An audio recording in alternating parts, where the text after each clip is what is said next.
אבל אחד בא משם, זה...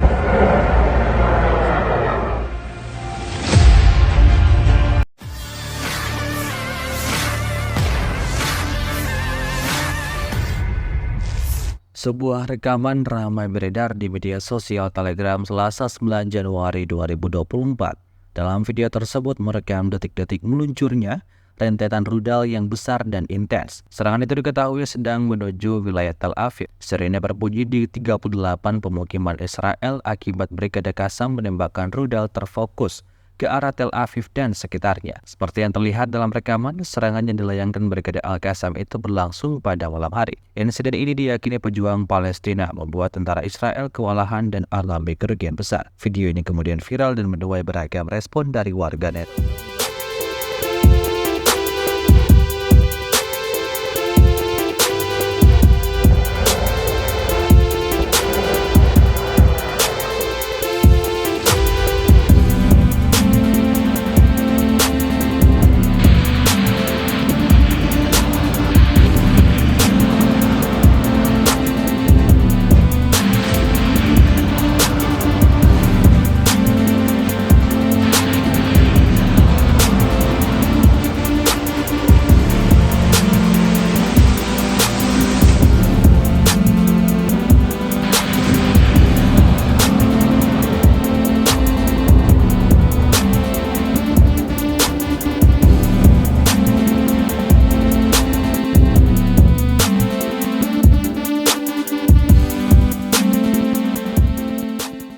Download Tribun X sekarang, menghadirkan lokal menjadi Indonesia.